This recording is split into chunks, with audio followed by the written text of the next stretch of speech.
20 questions with... Hello there, this is Annette McCarthy. Hello, Annette, and welcome to 20 Questions With. How are you doing? I'm wonderful, Frank. It's lovely to speak to you. Right, Annette, brace yourself, because we are now about to begin with your 20 random questions.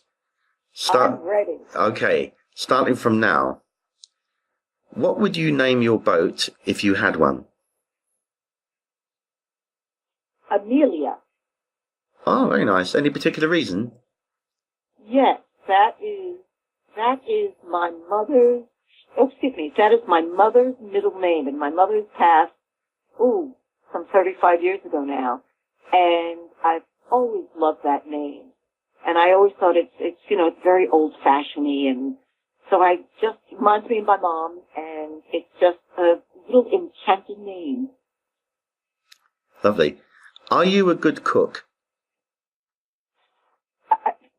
Frank, I've got to say, I am good at three things in this life, and one of them is I am an excellent cook. I cook very international foods. I specialize in Italian food simply because I'm half Italian. But I love to cook. My favorite thing on a Saturday afternoon is to watch all of the PBS girls, not the cooking channel. It's hardcore public television cooks on Saturday afternoon, and I often jack their recipes and try to combine them with some of my recipes. I've got volumes and volumes and volumes full of recipes. So I am a fantastic cook. So on your next venture to the United States, I will whip something up for you that will tickle your toes. Well, I can't say any fairer. I can't say any fairer than that. Yeah. Have you ever been up in a hot air balloon? I have. Ah. I have. Wow. I went to, and the funny thing is, I'm terrified of flying. I'm one of those people that have to have, Valium and a couple of drinks and hold my hand. I'm very afraid of flying, although I love to travel, ironically. And Napa Valley, which is not too far away from Los Angeles. Perhaps it's a 5-hour ride where, all of our wine, most of the wine in California comes from Napa Valley, and it's beautiful there. It's absolutely beautiful there, north of here. And they have hot air balloon excursions over the valley, and it was nothing like getting up in it was very, natural, if you will. There was nothing frightening about it. It was just gliding over the valley. It was lovely. It was wonderful. That's fantastic. What was the last song that you listened to? Oh my goodness. The last song I listened to was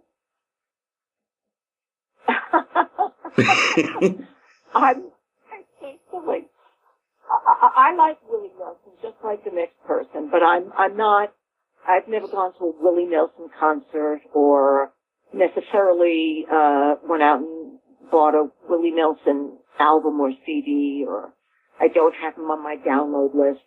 But I listened to Willie Nelson singing My Way by Frank Sinatra, and yeah. It was actually quite good. It was very good. Where are some unusual places that you've been to? Unusual places? Yeah. My unusual places. Something I'll probably think of 5 the minute we get off the phone together, but, something, my son used to live downtown Los Angeles, and there's some very, very funky neighborhoods down there, so that's not unusual, that's just funky. I grew up in New York City, so all of the lovely, Canal Street shops in New York City and all of the underground, I used to go to a bunch of underground clubs in New York City that no one's ever heard of, so, that's unusual, I suppose. Frank, I can't think off the top of my head. I'll get back to you on that. Okay. Do you believe in ghosts? And if so, have you ever seen one? I most certainly do. And I myself have never seen one. And here's the absolute funny. My aunt had passed away, and 3 years ago, and it was a tragic passing. Actually, it was very unexpected. And I prayed to her that night, and I said, "Don't come to me. Don't come to me. I don't need to see you or hear from you, but your daughters do, or my father." She was my father's sister. I said, "My father needs you. Please, in the next few days, if you can, please, come to somebody. Please, we all need you." And, I happened to be visiting my father in Florida at the time. And, sure enough, at 5 o'clock the next morning, I heard my father screaming from his bedroom my name. "Annette, Annette, Annette." And I ran into his room and he said, Your aunt just came to me. Your aunt just came to me." So, and my cousins were just out here on a visit, this last weekend.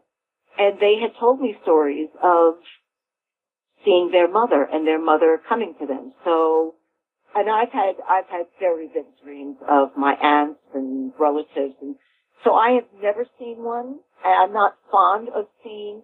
I've always asked my mother to come to me, but not at 3 o'clock in the morning in the bathroom. No. No. Definitely not. No. But yes, I do very much believe in the afterlife and visitations. I do. What inspires you?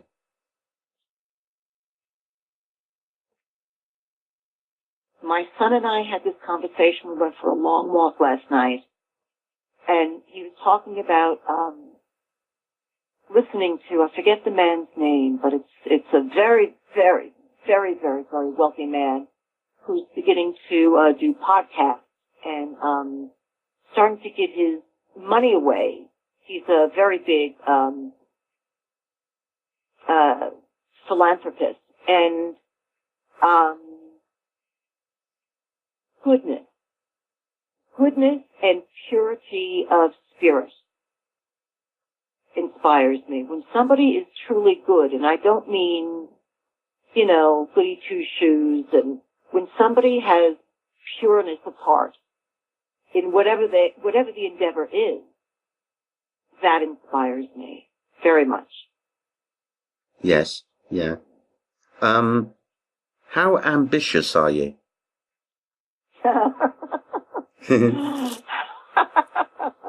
What time is it? Los Angeles time, 11:30. I'm still in my pajamas. Well, I have to be honest with you. Yeah. When I'm motivated, when I want something, it will happen. It will happen. Come hell or high water, it will happen. But, the dogs have yet to be let outside. Well, actually, the door is cracked so they can get into the backyard if they need to. Breakfast has yet to be made, and it's 11 o'clock in the morning. So personally, I'm not a morning person. If you talk to me at 1 o'clock in the morning or 2 o'clock in the morning my time, I'll still be cleaning something or finishing up some laundry, so I'm just by nature, I do things at night more.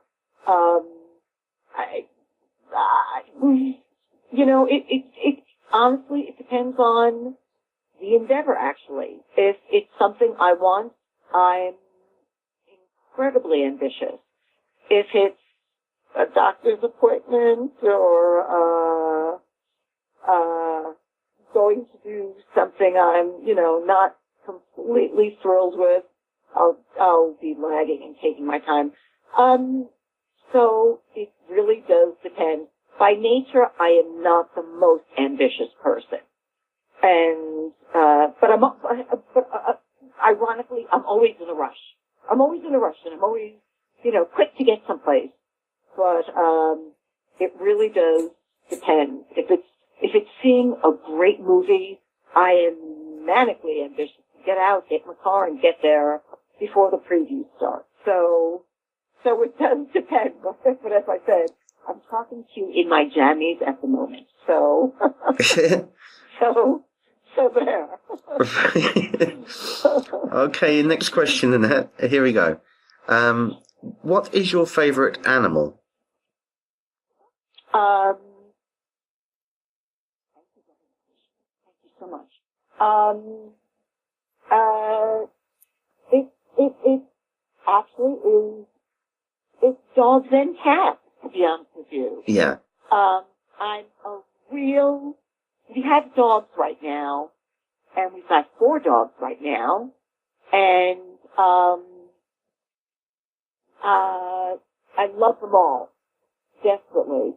I'm a real cat person. I just have a real synchronicity with cats. I love dogs because they love you so much. And I mean, I love that quality. I have my little, terrier that I just love. And we have a big German Shepherd, and we have 2 Jack Russells and a Corgi. And, I adore dogs because they're just so pure at heart. They're just so pure at heart, and they love you with everything they've got. And I had several dogs in my life, but there's something about a cat that is just when they purr sitting next to your head. So I would have to say on the top of my list is cats, but I love dogs so very, very much just the same. If aliens landed outside your house, what would be the first thing you'd say to them? Welcome, would you like a cup of tea? Oh, a cup of tea, very civilized, yeah. You had a long journey, would you like something to eat? You could cook them up some of your Italian cuisine, yeah. I would. My specialty is in the middle of the night. Yeah, they'd love that, I think, yeah. What was your best subject at school? History. Ah. I love history. I still do. Yeah. It's fascinating to me. And of course, as you know, the political climate in the United States right now. And I'm very happy to say I just got my official ballot in the mail right this very second. Huh? For the midterms here. Yeah. So, yeah. Pleased as punch to have that. But you know, the old adage that history does repeat itself if you don't learn from it, and that is quite true. But I love history. I love traveling through Europe, and I literally couldn't get over. I just going to the Forum the first time I'd gone to Rome, sitting in the Forum, and I couldn't wrap my brain around.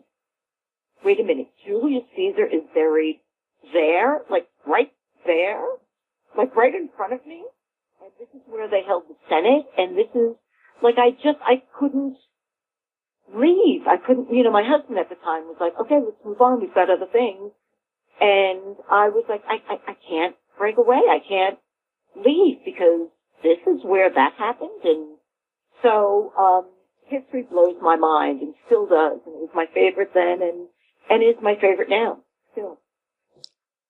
What was your favourite childhood toy?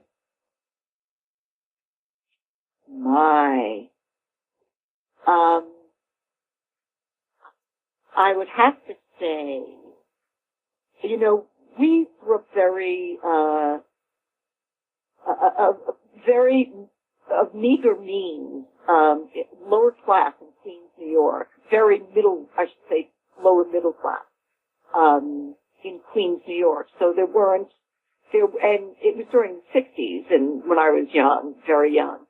and there wasn't a lot of money to go and buy toys from FAO Schwartz or anything like that. So we had very simple toys like, I'm not sure you, being British, know silly putty.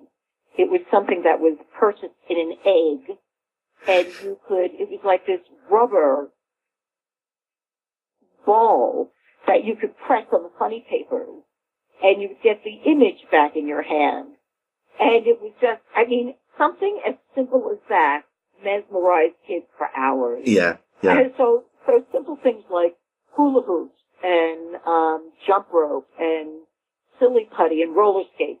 Roller skates, I have to say, were pretty much right up there until I got a 10-speed bike, and that became my favorite. So simple things, and then my 10-speed bike.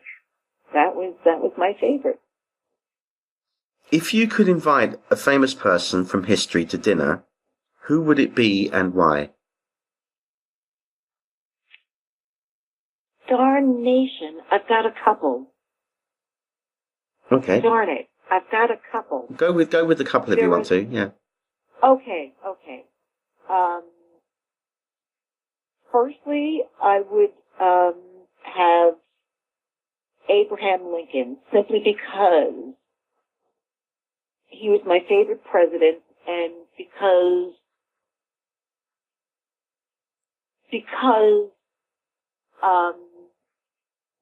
that statement that I said, what inspires me, that purity of heart, that I believe that he governed with purity of heart. I think he basically, you would have some Southerners vehemently disagree with me, but I believe that from whatever we read about him, he governed and with purity of heart, and I think he did things from that perspective. And there's a story about him pardoning a young boy who had escaped. He had gone AWOL from the army because he was afraid, and I think he was a teenager. He was 16 or 15 or something like that. And because he was, what's the word I'm looking for? Because he had gone AWOL, he was set to be executed. And, not AWOL, he abandoned, I can't find the word, he abandoned the army, he left. He was due to be executed. And, Abraham Lincoln pardoned him because he said to the mother was bleeding and crying, saying, please pardon my son. And he did, because he said, I don't blame you. I don't blame you for wanting to not be in this mess. And so there's Abe Lincoln, there's Albert Einstein, because, just because I just would want to know how his mind worked and how he saw things and how he thought. I would love to have dinner with him. And the third would be John Lennon. And I love John Lennon, and I know people love him because of his songs. I knew that he was quite a bit of a son of a bitch, as well as, writing Imagine. Yeah. I think that he had dual nature. So I'm not as easily in love with him being all peace and love. I think he was a real son of a bitch. But I also believe that he overcame a lot of that shit. When he got sober, when he had a family, he started to really overcome that part of him that really fought against life. And I would love to have dinner with him as well. Some really good choices there, Annette, I have to admit. Fascinating people. Oh. Yeah. What do you like to do to relax? I'm very political, as you may know from my Facebook page, which may turn people off. I volunteer for the San Fernando Valley in Los Angeles Democratic chapter out here. So what I like to do is actually lie down with a couple of dogs and keep up to what's going on the day in politics. And if that really starts to get under my skin too much, I love turning on movies. I love old movies. Just adore old black and white movies. And so watching a couple of great black and white movies like Topper or any Cary Grant movie or something like that, that to me is just relaxing and a great time. A great time. What is your favourite alcoholic beverage? Oh, vodka. Vodka. You know what? A dirty martini. A dirty martini. Vodka martini, never gin. Gin, for some reason, the only time I ever liked gin was with tonic and lime. Otherwise, it always tasted like somebody washed their dirty socks in it. It never tickled me. Vodka martini with olives, preferably dirty. And explain what you mean by dirty. What's in it that's to define that? A dirty martini is a little bit of olive juice in it, and the olives are a little smashed up to get a little bit of the olive juice in it. Ah, right, I got you. Okay, yeah. Name one country that you'd like to visit that you haven't already. Ooh. Spain. Oh. Because the food is good and the men are handsome. But that's also England. That's also Italy. That's also France. That's a lot of countries, probably. Yeah. I haven't been to Spain yet, so. Yeah. So. That's as good as place as any to go to. Yeah. What's the best piece of advice that you've ever been given? Oh boy. Now this could be just in life, Annette, or it could be when you're in an acting job or anything. It doesn't matter really what it is. Just something that stood out for you. You know what? It's the best bit of advice was I didn't exercise, and I don't remember where. I don't remember if it was an acting class or I study metaphysics, so I don't know if it was in a metaphysics class or an acting class. But it was if you were sitting with your younger self and sitting right across in a chair, sitting face to face, what would you tell your younger self? And it would be that everything is going to be all right. So, the best bit of advice that I have just told myself, and I also didn't, and I tell my sons when they worry about things, that, everything is going to be all right. And excessive worry about something is unnecessary. Trust me, I still try to practice that. Don't get me wrong. I don't have that unpumped out like, oh, everything's okay. But that if you do sit and meditate and quiet yourself down, knowing that everything will be all right in the end. The beach or the woods?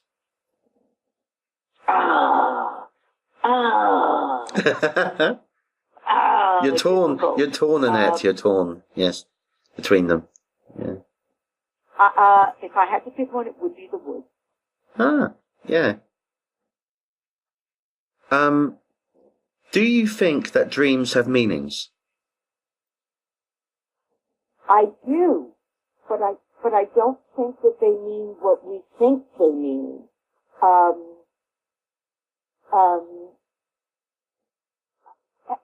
For example, if if I've done a couple of dream studies. I live in Los Angeles, so we do all these things. I've done a couple of dream studies where, come here, please. I'm talking to my dog. I'm sorry. All right. That if you dream, for example, if you dream that you were, for example, running in the woods and you came upon something, it doesn't necessarily mean that. For example, I dreamt last night that I was sitting across in a diner or a restaurant, that I was sitting across a bunch of, on the other side, a bunch of drag queens that all had short hair, that for some reason I knew one of them, and I knew one of them had had cancer, and he had really short hair, but it was growing out. And in my dream, I knew him when he had no hair, when he was going through treatment. And I grabbed him and I said, "Do you remember me? I remember you. Look, I'm getting hair now." And he said, "Well, yeah, I'm getting hair too." So, I'm not sure that means exactly that. So that was last night, and as I said, I'm still in my jammies. So I have to roll that over in my mind today, thinking, questioning, what does that mean exactly? However, I did have a dream about a month ago from my aunt who had passed away. And this goes along with your earlier question. She had died of cancer, and she was an actress as well. She was an Academy Award nominated actress, and she died of cancer. And when she died, she was bald, and she's come to me a few times over the years, and she came to me in my dream with long, beautiful, luxurious hair, and she looked at me and she said, "You're going to have this hair too. Hang on a bit, but you'll have hair too." So for me, that was a direct message from her. That was there was no figuring out what that means. That was a direct message from my aunt, I believe. Yes.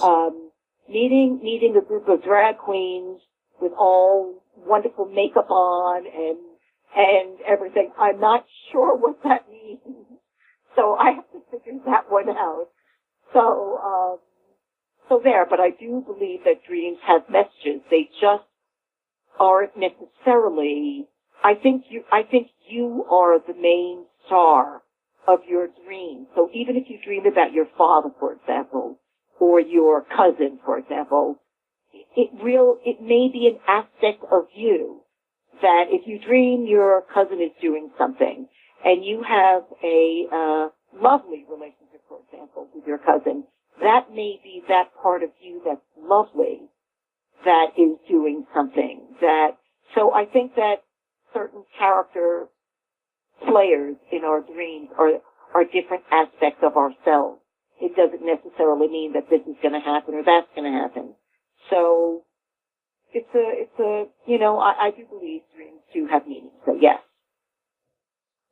If you had a superhero power, what would it be and why? Ooh. Well, seeing what I've gone through recently, it would be to be able to heal somebody. If I could heal somebody from a disease or a scar or a broken line or to heal somebody would be what I would love to do. If. And I'll tell you something. During the course of what's gone on with me for the past year, I was told on 2 specific occasions not to go near pregnant women and babies for 2 days because I was radioactive.